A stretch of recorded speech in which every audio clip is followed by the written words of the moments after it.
بسم الله والحمد لله والصلاة والسلام على رسول الله اما بعد. السلام علیکم و رحمت الله و برکاته. برادران و خواهران گرامی قدر، امروز با فضل و کرم الله سبحانه و تعالی درسی امروزه خود را با همراه شما آغاز می‌نماییم از این کتاب مبارک اصول سنه از امام احمد ابن حنبل رحمت الله علیه. بارک الله فیکم. امروز ما از این کتاب مبارک در جای رسیدیم که در بیان اطاعت و فرمانبرداری از امامان و امیر مؤمنان و امیران مؤمنان. و قول امام احمد رحمت الله علیه می‌فرماید که السمع و الطاعة للائمة و امیر المؤمنین البر والفاجر. شنیدن و اطاعت کردن بر ائمه، امامان و امیران مؤمنان، چه نیککار چه بدکار باشد. و من ولی خلافت، و هر کس خلافت رو با دست گرفت و اجتمع الناس علیه و مردم بر آن جمع شدن و رادوا به از آن راضی شدن و من خرج علیه بالسیف، این کس که بر آنها با شمشیر برآمد حتی صار خلیفه، حتی اگر خلیفه گشت، سمی امیر المؤمنین، امیر المؤمنین نامیده می شود. یکی از اصل و رکنهای سنت را امام احمد در اینجا بیان می نماید: گوش دادن و اطاعت کردن از حاکمان و امیران مؤمنان، چی نیک باشند و چی بد باشند. و کسی که حاکمیت و خلافت را عهده‌دار است یا که به عهده میگیرد و مردم بر آن جمع شدن از او راضی باشند، راضی شدن و بر وی اتفاق نظر دارند، و اینچنین اطاعت از کسی که با شمشیر چی با زوری به مردم برخواسته خلافت را به عهده گرفته باشد، پس امیر المؤمنین نامیده می شود. اینجا امام احمد رحمت الله علیه اعتقاد اهل سنت را در بیان امام و حاکمان و ولیان و امیران بیان می نماید. و امیر المؤمنان چی نیکوکار باشد چی بدکار که فاسق باشد، گوش دادن از او، اطاعت فرمانبرداری کردن از او و بر ضد او نافرمانی نکردن، بر ضد نبرآمدن و عصیان نکردن. و معنای فسق نافرمانی و گناهکاری است یا که بدکاری است. هرچند که گناه کبیره و گناه بزرگ باشد، هرچند که این گناهان را اگر در خود داشته باشند، حق ولیگی بر آنها مقرر می شود و از آنها برداشته و گرفته نمی شود. و امام ها کسانی هستند که وضعیت مردم را راهبری میکنند، خواه آن حاکم از جانب اهل حل و عقد بر او سپرده باشد. اهل حل و عقد یعنی که اهل آن علمان و دانشمندان هر دیار و هر شهری که کسی را انتخاب می نمایند طبق شریعت، یا خواه به زوری گرفته شود، یا کسی از دیار را غلبه میکند و آن را زیر دست خود قرار میدهد. چون عصیان و نافرمانی کردن بر ضد او، بر ضد امام، این باعث فتنه زیاد در همان دیار قرار میگیرد و به سبب این عصیان و نافرمانی و بر ضد او خروج کردن چقدر کشتارها می شود، چقدر غارت و تجاوزکاری ها می شود، و همچنین اینقدر زندانی و زیان و غارت و بدی ها بر بالای مسلمان ها می آید، همچنین بر بالای علما ها همچنین. پس منظور و مقصد از امامان و امیر مؤمنان این عالمان، فقیهان یا امیر یا فرمانروایان به شمار می روند، یعنی سردار مؤمنان، سرداران مؤمنان. مقصد از همین اساسی که در اینجا مؤلف ذکر داده میده ان همین است. و الله سبحانه و تعالی پیامبر گرامی خویش رو به آنها فرستانده است، زیرا علماها و فقیهان، دانشمندان، بیانگر و توضیح و شرح تفسیر کننده این قرآن و سنت هستند. همچنین علماها و فقیهان دفاع کننده و سپر بر آن کسانی که ضد این دو هستند باشند. باید از این نقطه علماها و دانشمندان و همچنین هر کسی که در این راه طلب علم است، در راه حق است، این نقطه را به خیلی زیاد و اهمیت ویژه‌ای بدهد.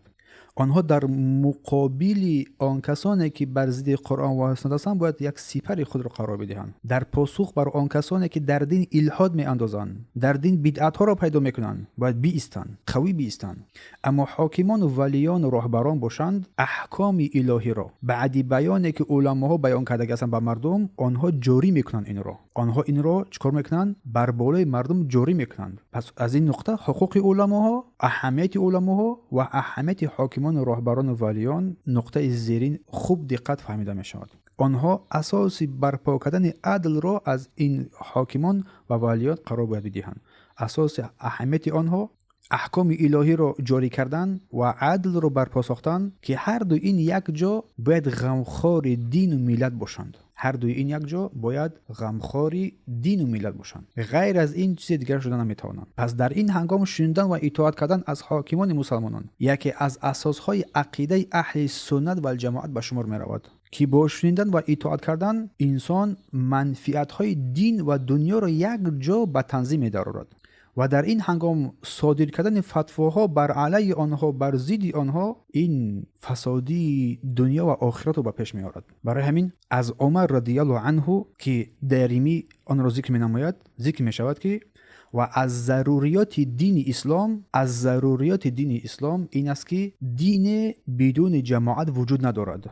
دین بدون جماعت وجود ندارد و جماعت بدون امام هم بودن نمیتواند و امام هم بدون گوش کردن از او و اطاعت کردن از او وجود ندارد. چون که الله سبحانه و تعالی میفرماید یا ایها الذین آمنوا اطیعوا الله و اطیعوا الرسول و اولی الامر منکم، ای کسانی که ایمان آورده اید اطاعت و فرمانبرداری الله و پیامبرش و اولی الامر مسلمانان بکنید، در سوره نساء. پس هر کسی که پیامبر صلی الله علیه و سلم رو پیروی کرد، پس او حتما که الله رو پیروی کرده است. اما مسئولان و حاکمان زمان از آنها فرمان برده می شود که آنها دستور داده شود یا که آنها دستور بدهند بر آن چیزی که گناه و معصیت نیست، بر آن چیزی که قرآن و سنت را مخالفت نمی کند، بر آن چیزی که مخالف شریعت نباشد. از ابی هریره رضی الله عنه روایت است که گفتند که قال ابو هریره لما نزلت هذه آیه، هنگامی که این آیه کریمه نازل شد، ابی هریره گفت هنگامی که این آیه کریمه که تلاوت کرده شد این نازل شد و ابی هریره در این هنگام فرمودند امرنا بطاعت الائمه، ما امر کرده شدیم با طاعت امامان و طاعتهم من طاعت الله، و اطاعت کردن فرمانبرداری آنها از اطاعت و فرمانبرداری الله است، و عصیانهم من عصیان الله، و نافرمانی آنها از نافرمانی الله سبحانه و تعالی است. و نووی میفرماید که المراد باولی الامر من اوجب الله طاعته من الولایه والامراء، مراد از اولو الامر کسانی هستند که الله سبحانه و تعالی اطاعتش امر فرموده است. و میفرماید که و هذا قول جماهیر السلف والخلف، این قول، این سخن جمهور سلف است، یک از صحابگان و تابعین و تبع تابعین و خلف و بعد آنها از من المفسرین، از مفسران است، جمهور فقیهان مفسران. و گفته شد که آنها علما اند و گفته شد که آنها امیران اند و حاکمان و رهبران اند، در شرح صحیح مسلم در مجلد 12. و پیامبر صلی الله علیه و سلم فرمود که اطاعت امامان بر کارهای نیک، اطاعت امامان در کارهای نیک میباشد، چون خروج بر علیه آنها بلاهای بزرگ و فسادی‌های عظیمی را بر این امت میآورد و امت هر وقت که در هر زمان و مکانی که اگر بزید آنها خروج کردند دچار بلاهای عظیمی گشتند. و پیامبر صلی الله علیه و سلم بر بیان عصیان و نافرمانی بر آنها و شکستن عصای اطاعت و جدا کردن جماعت هشدار دادند و فرمودند که من اطاعنی فقط اطاع الله، هر کس که من را فرمانبرداری کرد به درستی که الله را فرمانبرداری کرده است، و من عصانی فقط عصى الله، هر کس که نافرمانی من را کرده است به درستی که الله را نافرمانی کرده است، و من اطاع امیری فقط اطاعنی، هر کس که امیری من را اطاعت کرده است به درستی که من را اطاعت کرده است، و من عصى امیری فقط عصانی، هر کسی که امیری من را نافرمانی کرد به درستی که من را نافرمانی کرده است، به درستی که من را نافرمانی کرده است. در روایت بخاری و مسلم و در لفظ مسلم آمده است که و من یطیع الامیر فقط اطاعنی، هر کی امیر را اطاعت کند به درستی که من را اطاعت کرده است، و من یعصی الامیر فقد عصانی، هر کسی که امیر را نافرمانی کند از من نافرمانی کرده است. پس در روایت بخاری و مسلم است. این حدیث دلالت بر مهم بودن امیر در حیات بشریت می‌نماید و امام بخاری رحمت الله علیه در صحیح خود در این حدیث مراجعت کرده است و فرموده است که باب در بیان قول الله سبحانه و تعالی یا ایها الذین آمنوا اطیعوا الله و اطیعوا الرسول و اولی الامر منکم، ای کسانی که ایمان آوردید اطاعت الله و اطاعت پیامبر و اولی الامر خودتان را بکنید، در سوره نساء باب خاصی را قرار داده است. و ابن حجر میفرماید که و فی الحدیث وجوب طاعت ولات امور، در حدیث بیان واجب بودن اطاعت امیران مینماید و این اطاعت و فرمانبرداری مقید شده است بر آنچه که در نافرمانی نباشد، برای حفاظت نمودن اتفاق کلمه، چون در تفریقه می‌فرماید که فسادکاری هاست، فسادی هاست. و در جای دیگر امام مسلم از وائل از حضرمی روایت میکند که سلمه ابن یزید جعفی بر رسول الله صلی الله علیه و سلم گفتند ای رسول الله، اگر امیران برای ما گذاشته شوند که حقشان را از ما میخواهند اما حقوق ما را ادا نمیکنند، پس شما چی فرمان میدهید؟ دستور شما بر ما چی است؟ ما چیکار کنیم؟ رسول الله این هنگام از او روی گردانید و پاسخ نداد.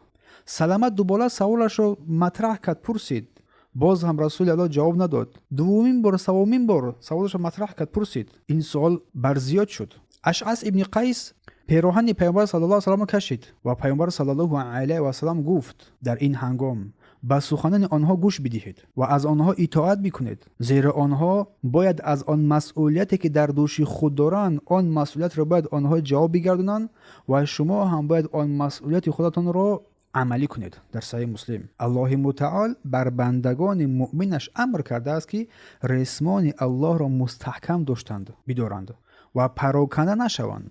پس از لازمی هایی که لوازم پراکنده نشدن این اطاعت و فرمانبرداری با جمعیت مسلمانان بودن، یک کلمه بودن، با یک امام بودن است. پس امامان و راهبران تنها در اطاعت الله سبحانه و تعالی فرمانبرداری کرده میشوند، در کارهای حلال و کارهای جایز و روا. اما در معصیت، اما در گناه از آنها اطاعت و فرمانبرداری نیست.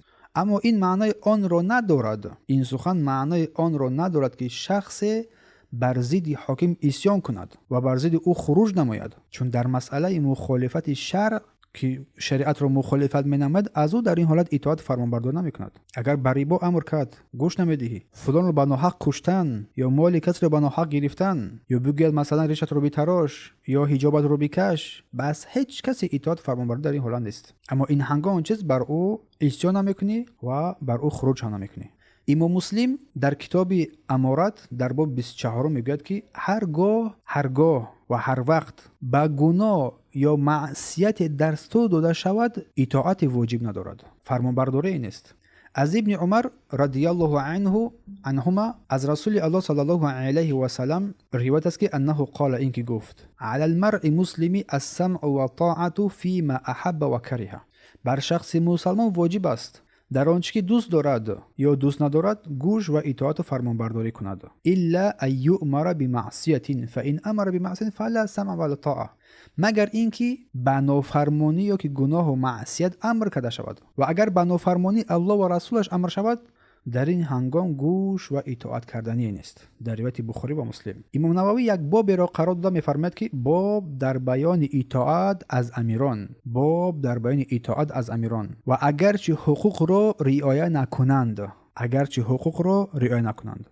و از علقمه ابن وائل از الحضرمی از پدرش که فرمود سلمه ابن یزید الجعفی از رسول الله صلی الله علیه و سلم پرسید و گفت یا نبی الله، ای رسول الله صلی الله علیه و سلم، ارأیت ان قامت علینا امراء یسألون حقهم، ای رسول الله آیا دیدی که امیران بر ضد ما قیام کنند و حق خود را از ما طلب کنند و حق ما را انکار کنند، یک ندهند، حقان خود را طلب می‌کنند که حق ما را نمیدهند، فقط بر خود اهمیت میدهند، پس ما چیکار کنیم؟ گفتن رسول صلی الله علیه و سلم. رسول الله از او روی گردانید، باز از او پرسان شد، باز روی گردانید، باز از او پرسان شد، باز روی گردانید. این هنگام اشعث ابن قیس او را کشید و این هنگامی که رسول الله گفت گوش کنید و اطاعت کنید، زیرا آنچه که آنها از مسئولیت دارند آنها در نزد الله جوابگو هستند و آنچه که شما مسئولیت دارید شما در نزد الله جوابگو هستید. در صحیح مسلم. و در روایت مسلم از اشعث ابن قیس از رسول الله صلی الله علیه و روایت هستم شدین گفتن اسمعوا و اطیعوا فانما علیهم ما حملوا و علیکم ما حملتم، پس گوش کنید و اطاعت فرمانبرداری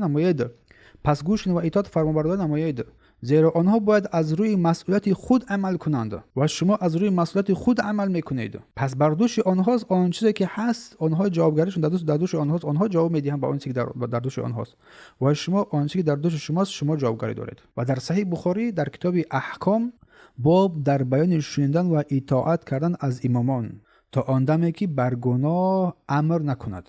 و مسلم در کتاب خود در باب امارات از عبدالله ابن عمر رضی الله عنهما روایت نماید که در بالا این حدیث را کم تر پیش خواندیم که گفتن بر مسلمان واجب است در آنچه که دوست می‌دارد یا دوست نمی‌دارد برایش ناپسند از گوش بدهد و اطاعت کند، مگر آنکه به نافرمانی امر کرده شود. اگر به نافرمانی امر کرده شد فلا سمع ولا طاعه، گفتند دیگر در اینجا شنیدن و اطاعت نیست.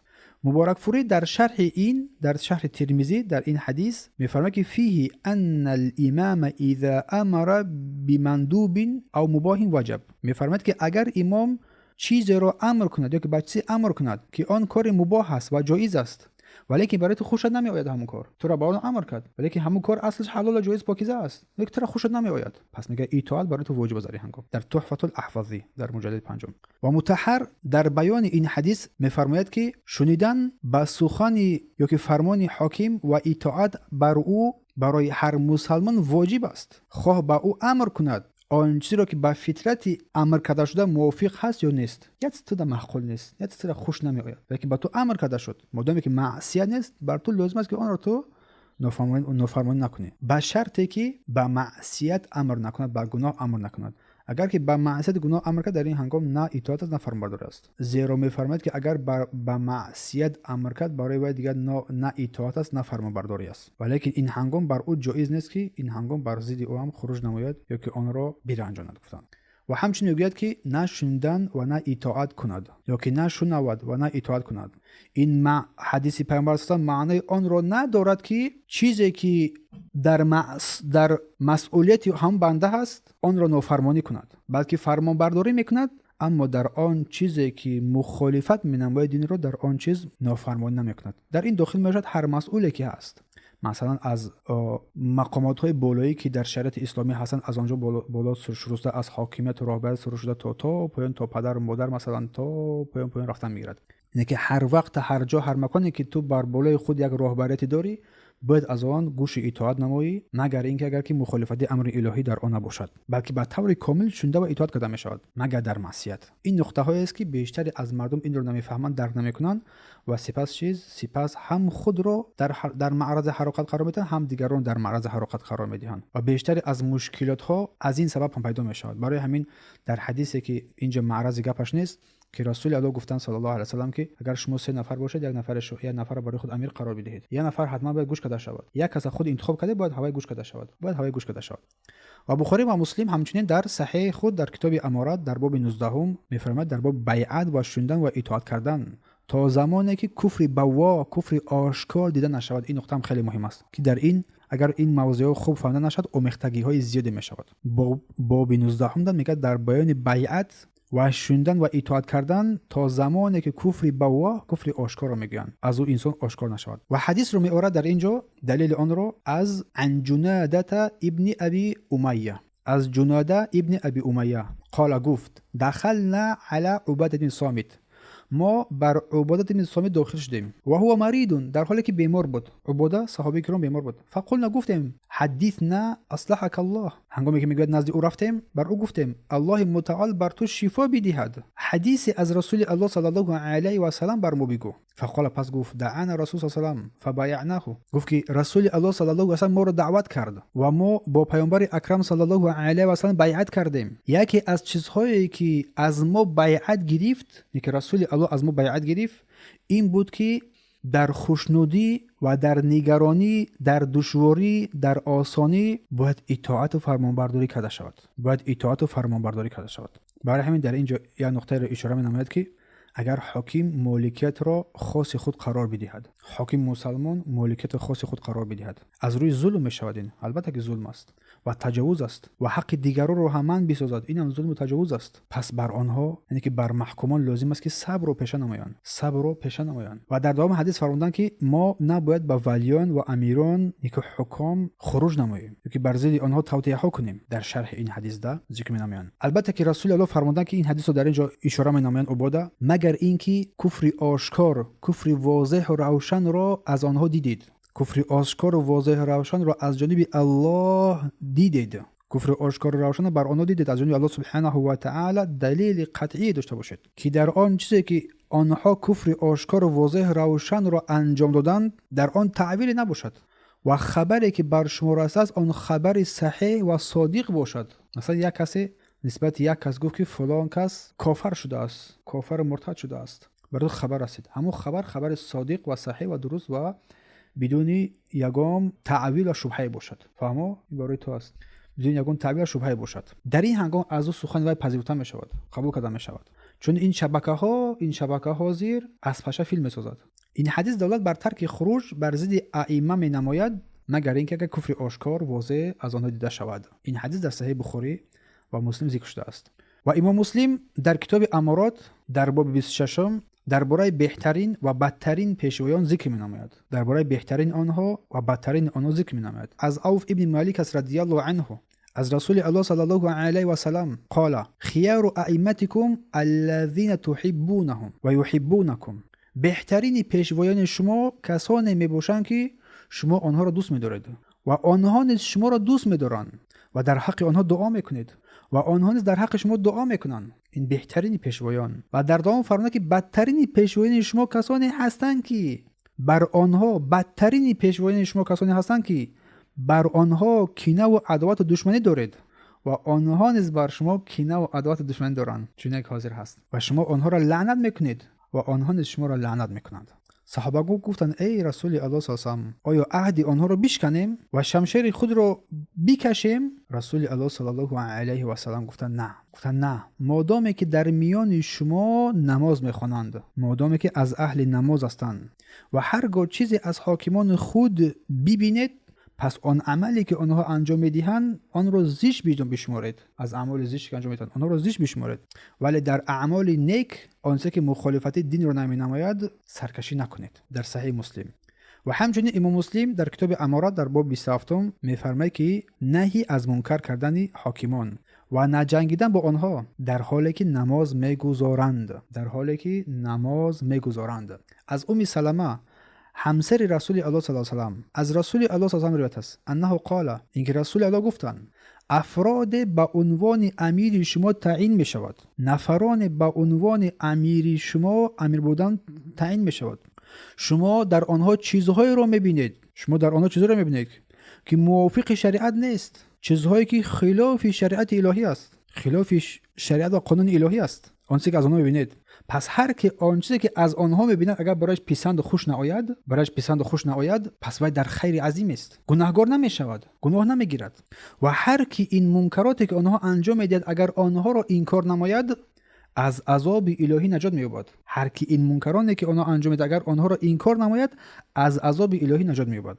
اما هر کسی از آن کاری که آنها انجام می‌دهد خوشحال شود و خوشنود بگردد و از آنها پیروی کند سرزنش کرده می شود و سزاوار عذاب الهی هم هست. صحابه گفتند ای رسول الله آیا با آنها نجنگیم؟ گفت نه مادامی که نماز می‌خوانند. این احادیث هم بیانگر آن است که هر کسی نماز می‌خواند و در ناقض از نواقض اسلام گرفتار نیست پس وی مسلمان است. بیانگر آن است که کسی نماز نمی‌خواند اصلا وی مسلمان نیست. واضح روشن است. رای می‌فرماید که هدف ناپسند داشتن و انکار این بر قلب است. چون در حدیث که رسول الله می‌فرماید در حدیثی که من را منکم منکرا کسی از شما منکر را دید فلیغیره بیدی با دستش تغییر بدهد فإن لم یستطع اگر نتوانست فبلسان با زبان دست تغییر بدهد اگر نتوانست پس با دلش بعد بیند. این از ضعیف‌ترین چیز است ایمان است. و قول الله سبحانه و تعالی که یا ایها الذين آمنوا اطیعوا الله و اطیعوا رسوله و اولی الامر منکم ای کسانی که ایمان آوردید به الله و رسول و اطاعت الله اطاعت رسول و فرمانبرداران خود نمایید. اول الامر خود از مسلمانان منکم از مسلمان باشد.